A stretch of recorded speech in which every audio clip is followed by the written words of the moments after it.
Welcome back to AllGen Academy, and today we're going to talk about another important element and variable in consideration when creating your financial freedom plan, and that's inflation. Okay, and again, this gets economics, and it's not the most exciting topic to talk about, yet so critical to consider when you're creating your plan, or when someone's creating a plan for you, because if you don't take this element into account, you're gonna be hurting in the long term. Okay, you're not gonna, you see a lot of people that when they were told 20 years ago, oh, you're gonna get this much Social Security, oh, that's great, and then 20 years come, and that's what they're like, I can't live off of that, and this is why it's something called inflation. So for those of you who've done planning with AllGen, we have I'm going to refer you to a trail map. You see that we actually take inflation into account, and historically inflation's average, long-term 2 to 4% around there, but it varies, and depending on what you do, where you live, all that type of stuff, it could be very, different and make a huge difference, because a small change in the inflation calculation means huge effect in the long term. Yeah, and what's a little bit scary right now is people have gotten used to a very low inflation environment over the last 10, 15 years, and there is that potential it could come back. Right. It was very high in the 70s and 80s, and that could come back. So you don't want to take it for granted. That's right. You don't want to underestimate inflation. In other words, when you do your planning. So what is inflation? It's the rate of the cost of living increasing every year, inflating. Everything is going up in price. Okay. So, for example, $50,000 today, okay, at a rate of 2% inflation rate, in 20 years would be $74,000, okay, and in 40 years would be 110, more than twice. Right. That's at a 2%. Okay. So let's go 4%. That's not like a huge jump. Oh, it's just 2% difference. Look at the numbers. In 20 years, at a 4% inflation rate, we're talking 109, more than twice today's cost, and in 40 years, $240,000. Yeah, think about that for a second, because if you say 20 years, you're thinking about financial freedom and retirement in 20 years, and you're saying, I think I need to live off of 50,000. Right. 20 years pass by, high inflationary environment, and that 50,000 is now 240,000. So that 240,000.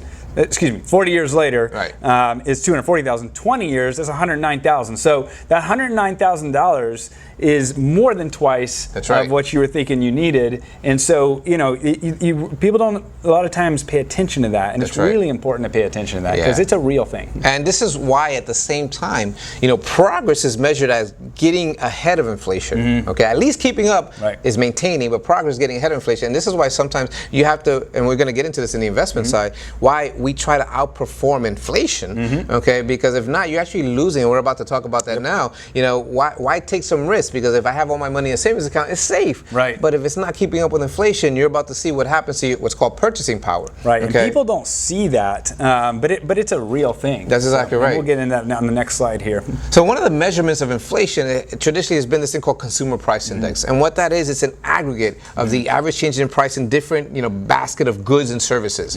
Okay. So that, I don't want to get too technical. This is an economics lesson, but if you look at the CPI, you can see what it's done historically and where inflation may be.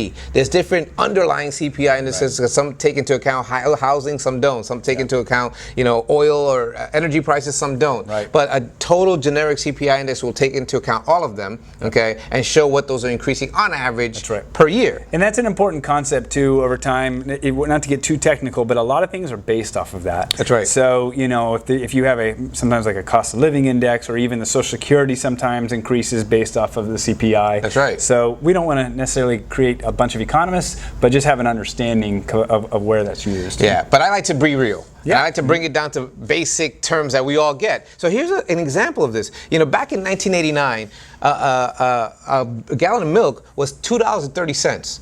Today, on average, is $3.50. Okay, so it's about 50% more. I want to find that price, because I'm paying like $4.50. Well, that was in 2018, 2 years ago, as of the recording of this video. Okay, a loaf of bread was 61 cents in '89. Today, average price is $2.50. Okay, gas $1.12 today, or 2018, which is about 20 years later, $2.90. Okay, car, average price of a new car was $12,000. Today, $35,000. Okay, and then a house was $100,000.